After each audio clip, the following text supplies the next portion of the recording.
Hey friends, welcome to today's video. I am super pumped about today's video because I am testing a foundation that for some reason I have a feeling I'm going to love, yet I really haven't heard anything about this foundation. This is not a foundation that I've seen on YouTube. It's not something I've heard about on Instagram. I landed on this foundation because I was shopping with my friend Ryan, who works at Blue Mercury, and he was placing an order for me at his store. And so I was online kind of like looking at what they had, and I was texting him like, what do you think about this? What do you think about this? And I landed on Rodial's like product offering page, and I asked him about their other foundation, and he kind of pointed me in the direction of this foundation because he said the other one is kind of more coverage and a little more full coverage, and he knows I don't really like a full coverage. He said that this one tends to be more of a bestseller at their store, so I said, okay, let's add it to cart, grab the shade that you think I am, and let's go for it. I haven't tried it. I literally just pulled it out of the box. It is the Skin Lift Foundation Soft Focus Effect by Rodial, and I am the shade, well, I think I'm the shade 30 Milkshake. It is what he picked out for me.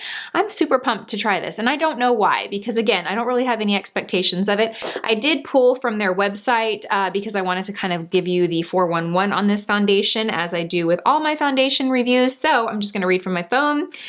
This foundation comes in 10 shades. It retails for $56. I got it from bluemercury.com, so I will link it there for you guys. It is described as being a hydrating, high comfort foundation with a velvet, I love that word, feel and satin finish for natural skin radiance with a medium buildable coverage. I love that word, buildable. Formulated with light reflecting pigments. I love light reflecting. Just give me all the light reflecting and color correcting actives with an ultra blendable formula to visibly color adapt to your skin tone for the perfect color match result. Okay, so the shades are limited at 10, but it sounds like the ultra blendable formula is very flexible and forgiving. So it, you know, my guess would be that I could probably wear maybe this one and maybe the shade lighter or darker. There are foundations that have a limited shade range, but that I do find are more flexible. Flexi Shade Match System ensures the perfect shade match. Lifting active visibly tones reduces sagging and firms the complexion. Skin hydrating and smoothing ingredients for a perfected, restored finish. Okay, well that all sounds lovely, doesn't it? I think the things that I am most curious to see is that velvet satin finish, to see if it's buildable, and to see if it truly does give this soft focus that it prints here on the bottle. So let's give it a try. I don't have anything on my skin except, actually that's not true, I have the Elta MD Broadband Spectrum SPF 44, which does have a little bit of a tint to it. So you could say I have a tinted sunscreen on. Okay, so this is what the bottle looks like. You actually twist it off and you get a little doe foot wand applicator. I can already tell that this shade looks like it would be a good match for me. Let's see. Okay, there's no strong scent to it. Feels like a very lightweight formula. It almost has the feeling of a serum foundation, to be honest. If you've ever tried a serum foundation, you know how they are lighter weight and they just have this interesting, unique slip to it. That's what this feels like. Okay, it's very, very lightweight. It looks full coverage here as I'm looking at it on my monitor, but when I'm looking on the hand, I can see that it's definitely more of a medium coverage. It looks like it blends out really nicely. Okay, let's zoom you guys in and we will get in with the application. All right, friends, this is how the skin is looking. Again, I just applied my normal skincare and I did apply my tinted SPF. We are gonna go ahead and, what brush should we use today? I'm gonna use the BK Beauty 106 brush because I wanna kind of buff this into the skin and see if it really gives that soft focus effect. Now, I am going to go straight from the wand to my face. One thing I did observe when I applied this on my hand was that it spread really well. It didn't seem like a foundation that would dry quickly, so I am gonna go ahead and apply it all over. I feel like I'm due for some type of laser or peel. I'm starting to see little pigmentation popping up on my skin and I want to take care of that. Okay, so it looks like I've applied a lot, but really it's not. I start in the center of my face because that is where I tend to have the most like discoloration, and I'm just gonna bounce this brush.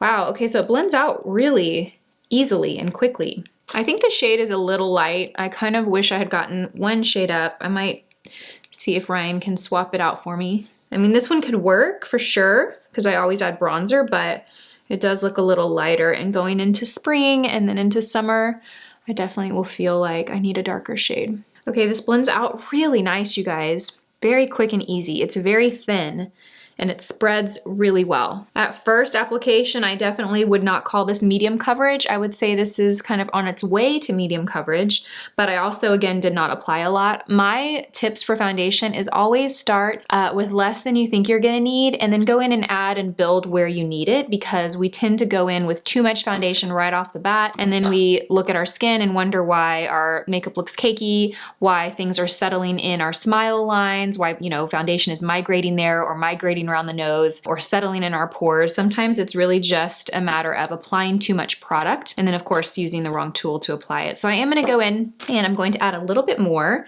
and I'm going to really kind of take note of where I think I need it. I definitely need it in the nose. I have pinkness there that always pops through, and I'm going to pop a little bit more on my cheeks. Okay, so it looks really glowy to me. I'm looking in the mirror and it looks really glowy. Not sure how I feel about that. And I'm just gonna go in and press. Yeah, it's very glowy, very radiant.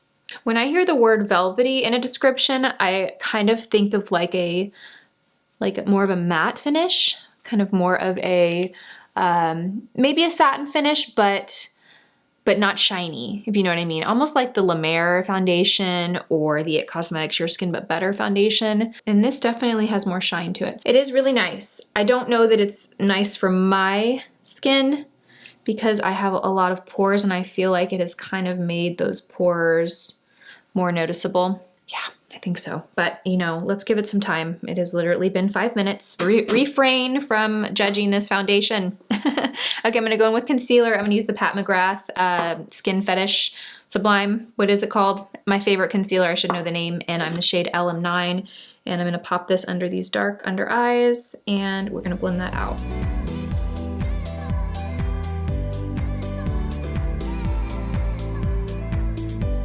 Okay, so here we are. Before I set anything with powder, I want you to take note of the foundation. It has only been on for about 5 minutes, so maybe it takes some more time to settle down, but there's quite a bit of glow and a shine here. Now, I do think it's pretty. I just don't think it's my cup of tea. I think at this stage, I'm gonna set it with a powder, but typically at this point in the application, I like to see the foundation kind of matte down a little bit. Not completely flat matte, but I don't usually like foundations that are this shiny. I think that it just magnifies all of these pores right here in this texture. I feel like it just makes it, it's just like shining a spotlight on it. I'm gonna go ahead and move and apply the rest of my makeup. That'll give it more time to set. I'm also going to set it with a little powder, and then we will come back and see how it looks. Okay, I'm back. Obviously I didn't finish my makeup, but I had to hit record and share with you guys the difference that a powder makes. So I have set the left side of my face with the Lawless Seal the Deal loose powder, and I just took a small brush, I used the 108, and I just kind of pressed it all over. And I mean, look at the difference between the two sides. Clearly there's a lot more shine and radiance here, which we would expect from, you know, not using a powder versus a powder. But I feel like the texture is so much more apparent. Do you see how foundations that are very radiant can really magnify pore size? I think this is like the perfect way to show that. Okay. Back to the makeup. I'll be back.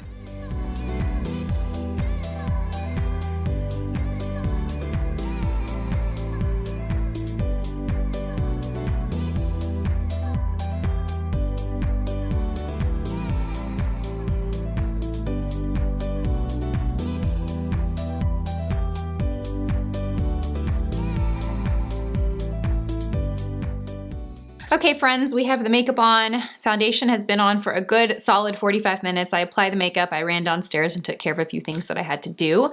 So let's chat about what we are seeing here and what we are thinking. I mean, quite frankly, I don't like it. Oh, I hate to say that. I don't like it. It just tends to magnify my pores, really is what it does. And it looks very shiny here, even though I set it with powder. I mean, it's only been about 30 minutes that I've set it with powder, and I'm already starting to get that really like glowy look. It is settling a little bit in pores here. Let me zoom you guys in even closer. Okay, here we are. And hopefully you guys can see, I think you can see it right there. Do you see how it is settling in my pores right there? Mm-hmm. Yeah, I don't know. I don't have high hopes for this. We're gonna zoom back out and then we'll wrap up this part of the video and then we'll do check-ins throughout the day. All right, friends, it is 1 p.m. I'm gonna do a couple of check-ins throughout the day. It literally just started pouring outside, so this poor foundation like does not stand a chance. But I do wanna say, you know, I can tell right now, this is not one that I would go for. I don't even really like the way that it looks on my skin right now. But with that said, you know, that doesn't necessarily mean that this is a bad foundation. I think that someone with really dry skin that doesn't have large pores and that likes a glowy finish foundation might really like the way that it looks at this point. I mean, I could tell it's a beautiful, like on my forehead, it looks very beautiful. I don't have as much texture there on my forehead, but yeah, I just wanted to give you my thoughts. I am gonna, you know, we're gonna continue this video. We're gonna do the check-ins. We're gonna see how this wears and at least give this a fair and objective review. So I will see you guys in a couple hours. Okay, so we are checking in for the first time. It is 5 p.m. 5:05 p.m. to be exact, and I haven't touched up at all. I did just get back from running from errands. I don't know if you can tell, but outside it's pretty gloomy and rainy, so lots of humidity in the air. Things are not pretty, guys. It's not looking good. I have my phone set up here on a little tripod, and I do have a light shining, so this is not natural light, obviously. It's just too dark for natural light to actually be any help, so hopefully you guys can see, but I have a mirror here. I'm gonna kind of show you what I see. Tons and tons and tons of settling into pores here around my nose, on my cheeks. It has faded. I did have a mask on, which, you know, I mean, let's be fair, I had a mask on. It is a Radiant Finish foundation. It doesn't claim to be long wearing, so the fact that I had a mask obviously contributed to that. But I do see some areas that it's worn off. It has, do you see that? Wow, that is really settled. I haven't worn a foundation that has settled that much in my smile lines in a long time. That's really bad. I look really shiny, excessively shiny. This is not cute. This is not pretty. I am gonna touch up with a little powder. I'm using the ColourPop. What powder is this? The No Filter Setting Powder. This is what I'm using, and I'm just going to powder the center of the face. I'm going to kind of try and fix a little bit of that settling around the nose, and then we're going to do the forehead as well. So I have an alarm to check in with you guys again a little after 8 p.m. and we will see how things are looking, but I can probably safely say at this point that this foundation is not one that I would recommend. Unfortunately, that is too bad. And especially for, I mean, for the price point, it was $56, I think. Yeah, not a fan. Okay, but we will be back after 8 o'clock and I will show you. And now that I've set it with powder, obviously it looks much better than it did when I came back on, but let's just see how this wears for the next 3 hours and then we'll wrap up with final thoughts. Okay, friends, we are back. It is a little after 9 p.m. So I have had the foundation on for a total of, is it 8 hours? Did I film this at 1 o'clock earlier? I feel like it's been about 8 hours. I don't like this foundation. And I kind of knew that immediately when I first applied it, but as I expected, unfortunately, as the day progressed, it has just become really not good. I haven't touched up since my last check-in with you guys, which was at 5 p.m. I've allowed the foundation to continue to settle. I mean, look at that. I haven't seen a foundation do that ever. I don't think this might be, yeah, this might go down as like one of my least favorite, most disliked foundations. It's just really settled in every pore that I have. I feel like I'm seeing pores that I didn't even see before because of this foundation. It has moved and settled in every little crease or crevice in my face, including my smile lines and around the nose. It definitely has. It's also kind of migrated here. It looks shiny, but it looks dry in certain places too. It's very strange. It looks dry and patchy in certain areas, but yet it looks really shiny and greasy. I don't even know what's going on there. I don't know if you can see that little spot there, but it's just, yeah, it's not a foundation that I would recommend. Honestly, even if you have dry skin, unless you have dry, completely poreless, perfect skin, no texture, I don't really see this being a foundation that I don't know. Because what does it have going for it? Yes, it's very radiant, it's very glowy. So if you really love that and you have dry skin, I can see how you might like it. It's very lightweight. It is more on the natural to medium coverage, but the cons are that it's really shiny. Granted, I am kind of normal skin tone with an oilier T-zone. It was a humid day today, but I'm definitely not someone that has an excessive, oily skin at all. And the fact that it just settled and magnified texture is kind of like a definite no for me. So unfortunately, I wish I had a better review of this product. Little disappointed, especially given the price of it. $50 right here, and I will never wear this again. Bummer. Well, that is my review, you guys. I hope you found this helpful. Again, this is just my personal experience with it. If you love this foundation, you know, I'd love to hear that too. Let us know in the comment section below how you wear this foundation, how it works for you, how you make it work. And yeah, thank you guys so much for watching. I appreciate your time. As always, I hope you guys have a fantastic day, and I will see you all in my next video. Bye guys.